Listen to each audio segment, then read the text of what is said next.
नमस्कार। आज का हमारा टॉपिक है भारत में यूरोपियों का आगमन, जिसमें हम देखेंगे कि उनके भारत आने के कारण क्या थे। भारत आने वाले प्रमुख यूरोपीय देश कौन कौन से थे, जैसे कि पुर्तगाली, डच, अंग्रेज, डेनिश, फ्रांसीसी। इनके आने का क्रम भी एग्जाम में पूछता है। तो सबसे पहले देखिएगा कि पुर्तगाली है प्रथम नंबर पे, दूसरे नंबर पे है डच, तीसरे नंबर पे अंग्रेज, डेनिश चौथे नंबर पे और पाँचवें नंबर पे और सबसे अंतिम में फ्रांसीसी यहाँ पे व्यापार करने के लिए है। ठीक है, तो इसको भी हम विस्तार से समझेंगे। जैसे देखिए, पुर्तगाली पुर्तगाल देश के थे, डच जो नीदरलैंड है उस देश के थे, अंग्रेज को तो आप जानते हैं इंग्लैंड के थे, डेनिश डेनमार्क देश के थे और फ्रांसीसी अभी जो फ्रांस देश है वहाँ के थे। ठीक है, उसके बाद हम पढ़ेंगे कर्नाटक युद्ध और उसका महत्व। देखिए, कर्नाटक युद्ध का महत्व बहुत ज़्यादा है, क्योंकि यहीं से अंग्रेज़ों ने भारत में राजनीतिक हस्तक्षेप शुरू किया और धीरे धीरे करके अपनी सत्ता स्थापित किया। ठीक है, तो इसको हम विस्तार से पढ़ेंगे। देखिए, सबसे पहले भारत आने के कारण की बात करें ना, तो कुंस्तुतुनिया का पता है। कुंस्तुतुनिया पूर्वी रोमन साम्राज्य की राजधानी थी, जो तुर्की में स्थित है। वहाँ पहले ईसाई धर्म के मानने वाले शासक तथा लोगों का शासन था, लेकिन 1453 ईस्वी में वहाँ पे मुस्लिम शासकों का नियंत्रण हो जाता है, जिससे कि जो यूरोपीय देश थे, जो ईसाई धर्म को मानने वाले व्यापारी थे, उनके लिए ये रास्ता बहुत कठिन हो गया, क्योंकि भूमध्य सागर से होते हुए व्यापार करने आते थे भारत से। लेकिन मुस्लिम शासकों का नियंत्रण होने के कारण उनको व्यापारिक कठिनाइयाँ आने लगी और व्यापारिक परिस्थितियाँ ऐसी बनी कि उनको भारत की खोज के लिए, जो समुद्री रास्ते की खोज के लिए उनको मजबूर होना पड़ा। जैसे कि ये भारतीय सामान पे बहुत ज़्यादा निर्भर थे, जैसे यहाँ के मसाले, सूती कपड़े, रेशमी कपड़े, इन सब कपड़ों पे बहुत ही ज़्यादा वो निर्भर थे, इन सब वस्तुओं पे वो बहुत ज़्यादा निर्भर थे।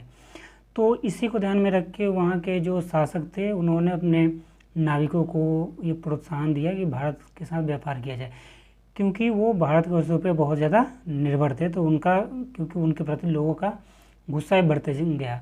क्योंकि देखिए, अगर वो व्यापार करते भी थे अरबी और इटली के व्यापारियों के माध्यम से, तो वो सामान उनको बहुत ही महंगा पड़ता था। ठीक है, चुंगी वगैरह भी देना पड़ता था और बहुत महंगा पड़ता था, तो इसलिए लोगों की भी नाराज़गी बढ़ रही थी। तो इसी क्रम उनके शासकों ने, यूरोपीय देश के शासकों ने अपने नाविकों को प्रोत्साहन दिया। इसी क्रम में जो वो था, क्या बोलते हैं, अमेरिका की खोज करने के लिए निकला कोलंबस। ठीक है, लेकिन वो भारत पहुंचने के बजाय कहाँ पहुंच गया, अमेरिका पहुंच गया कोलंबस। उसके बाद देखिए, भारत की भी भौगोलिक स्थिति ऐसी थी कि उनको आकर्षित कर रही थी। जैसे कि उनको पता था कि भारत समुद्र तटीय क्षेत्र पर स्थित है, तो अगर समुद्र के रास्ते से जाया जाएगा तो कहीं ना कहीं भारत मिल ही जाएगा। ठीक है, तो उनको पता था।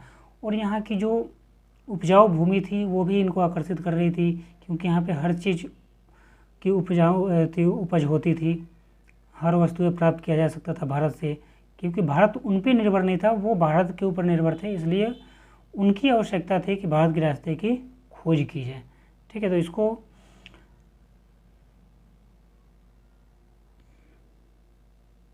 इसको ध्यान में रखिएगा।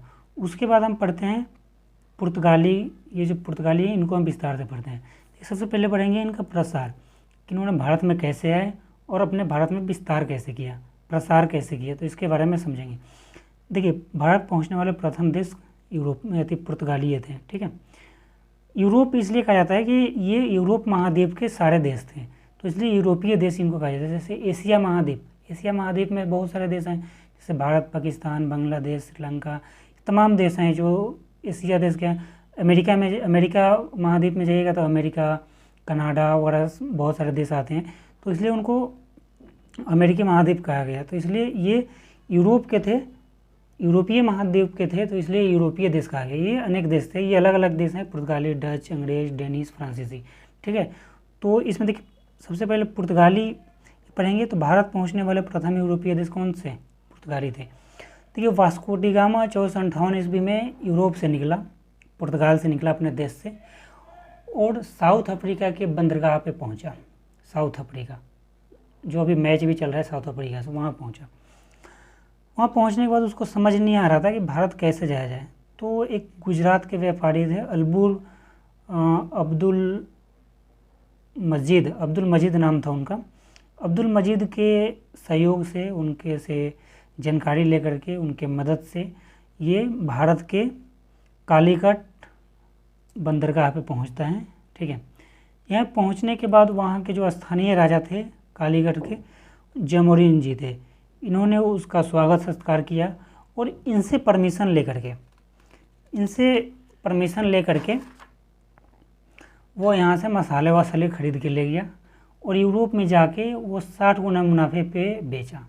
समझ लीजिए कि उसको आने जाने में जितने भी खर्च हुए थे उससे 60 गुना ज़्यादा मुनाफा उसको हुआ उस सामान पे। मुनाफा इतना था कि वो फिर दोबारा 1501 ईस्वी में दूसरी बार भारत आया और आने के बाद उसने कन्नौर बोली है, कन्नानौर बोल भी बोलते हैं उसको, वहाँ पे अपनी पहली व्यापारिक फैक्ट्री की स्थापना की। देखिए ये जो फैक्ट्री होता था ना, ये फैक्ट्री कोई सामान उत्पादन के केंद्र नहीं थे, यहाँ पे कोई सामान बनते नहीं थे, बल्कि ये गोदाम टाइप का था। यहाँ पे सामान चारों तरफ से खरीद के यहाँ पे इकट्ठा करते थे फैक्ट्री में और फिर यहाँ से वो जहाज़ पे लाद के यूरोप ले जाते थे। ठीक है, तो इसको फैक्ट्री को ध्यान में रखिएगा कि ये गोदाम टाइप का था। ठीक है, उसके बाद धीरे धीरे उन्होंने अपना व्यापारी आते गए पुर्तगाल के और उन्होंने कालीघाट, कन्नौर, कोचीन को अपना प्रमुख व्यापारी केंद्र बनाया। चूँकि ये अपना प्रसार कर रहे थे और इस स्थान पे पहले से यहाँ पे अरबी व्यापारी व्यापार कर रहे थे। अब इनको होने लगी कठिनाई, क्योंकि इनसे ये ज़बरदस्ती पुर्तगाली ज़बरदस्ती अरबी व्यापारियों से हड़प लेते थे, जगह हड़प लेते थे, तो इनको कठिनाई होने लगी। तो ये फिर जोमोरिन के पास गए, जो वहाँ का राजा था, उससे बोला कि ये पुर्तगाली व्यापारी हैं, वो हमारे साथ दुर्व्यवहार कर रहे हैं, हमारे साथ गलत कर रहे हैं, वो हमारे सामानों को हड़प रहे हैं, हमारे जगह पे कब्जा कर रहे हैं। तो जोमोरिन को लगा कि ऐसे कैसे हो सकता है, क्योंकि जो जोमोरिन था इसने ही पुर्तगालियों को व्यापार करने की इजाज़त दी थी, अरबी व्यापारियों को ही इसने ही परमिशन दी थी। तो इसको आ गया गुस्सा, ये भाई साहब उठे, अपनी सेना उन्होंने सजाया और पुर्तगालियों पे हमला कर दिया। ठीक है, पुर्तगालियों पे हमला कर दिया, लेकिन इनको ये नहीं पता था कि ये आधुनिक हो चुके थे, इनके पास आधुनिक अस्त्र शस्त्र थे। ठीक है, ये वही पारंपरिक लाठी, डंडे, तलवार लेके हजारों की सेना के साथ आक्रमण कर दिया। ये कुछ ही जनसंख्या बहुत ही कम थी इनके अपेक्षा। ये पहले से गोले बारूद तोप लेके बैठे थे। आपको पता ही है कि कौन जीतेगा, वही हुआ, राजा जी पराजय, ये हार गए। हारने के बाद ये चुपचाप आके अपने कुटिया में बैठ गए और इनके क्षेत्र पर इन्होंने कब्जा कर लिया, इनके भी क्षेत्र पर, राजा के क्षेत्र पर भी कब्जा कर लिया। अरबी व्यापारियों को तो परेशान कर रहे थे, इनके क्षेत्र पर कब्जा कर ही रहे थे, इनके व्यापारी केंद्रों पर कब्जा कर रहे थे, बाद में राजा के पूरे क्षेत्र पर कब्जा कर लिया। अब सोचिए कितना महंगा पड़ गया इसको। अगर ये वास्को डी गामा का स्वागत नहीं किया होता, वहीं पे मार उड़ के भगा दिया होता, मार पीट के, तो ये होता ही नहीं। लेकिन अब वही है ना कि बात पछतात क्या हो, तो चिड़िया चुग गई खेत, तो वही चिड़िया खेत चुग गई थी। अब इनका कोई बस चल नहीं रहा था, फिर ये चुपचाप आके अपने कुटिया में बैठ गए। ठीक है, जो पुर्तगाली प्रथम गवर्नर बना भारत का, वो फ्रांसिस्को अल्मीडा था। ठीक है, फ्रांसिस्को डी अल्मीडा था। 1505 में इसको भारत का गवर्नर बनाया गया, लेकिन इसकी रुचि उतनी भारत में विस्तार को लेकर नहीं थी। इसको था कि समुद्र में व्यापार किया जाए और समुद्र की शक्ति को अगर बढ़ाया जाए तो वहाँ पे व्यापार किया जा सकता था। इसने ब्लू वाटर पॉलिसी दी थी। ठीक है, एग्जाम में पूछता भी है कि ब्लू वाटर पॉलिसी किसने शुरू की थी, तो आप लिखिएगा फ्रांसिस्को डी अल्मीडा। ठीक है, उसके बाद ये ज़्यादा कुछ नहीं कर पाया। उसके बाद अल्बुकर्क, दूसरा जो गवर्नर था भारत का, वो अल्बुकर्क था। 1509 ईस्वी में इसको बनाया गया। ये पुर्तगाली शक्ति का वास्तविक संस्थापक माना जाता है, क्योंकि इसने 1510 में आने के 1 साल बाद ही गोवा, दमन, दीव, सालसेट जो मुंबई के क्षेत्र है, इस क्षेत्र को जीत करके अपने राज्य में पुर्तगाली राज्य में मिला लिया और गोवा को इन्होंने पुर्तगाली बस्तियों का केंद्र बनाया। ठीक है, इसको गोवा को बनाया और यहाँ तक ये समझ लीजिए कि 1947 के बाद भी ये गोवा को अपने कब्जे में रख रहे थे। 1964 ईस्वी में सैन्य हस्तक्षेप करके इनसे ये आज़ाद कराया गया। ये समझ लीजिए कि 1947 में भारत आज़ाद हुआ था, गोवा आज़ाद नहीं हुआ था, गोवा इनका गुलामी था 1964 तक। ठीक है, तो इसको भी आप ध्यान में रखिएगा। उसके बाद 1571 तक इन्होंने 1571 में बीजापुर, अहमदाबाद और कालीगढ़ के शासक मिलके, तीनों ने मिलके किस पे आक्रमण कर दिया, पुर्तगालियों पे। फिर वही हुआ हाल, पुर्तगालियों पे हमला तो कर दिया, लेकिन वही इनके पास पारंपरिक जो हथियार थे, भाले, लाठी, डंडे, और ये फिर पुर्तगाली वही इनके पास बम, गोले, बारूद से थे। फिर तीनों हार गए। इन तीनों के क्षेत्र पे फिर कब्जा कर लिया इन्होंने, पुर्तगालियों ने। समझ लीजिए, तीनों के क्षेत्र पे कब्जा कर लिया। फिर ये भी शांत होके बैठ गए। उसके बाद इनका पतन का भी कारण अगर हम देखें तो इन्होंने अपना विस्तार तो कर लिया, उसके बाद होता है ना कोई चीज़ अगर शुरुआत हुई होती है तो उसका पतन भी होता है, तो वही चीज़ हुआ, इनके पतन हो गया बाद में।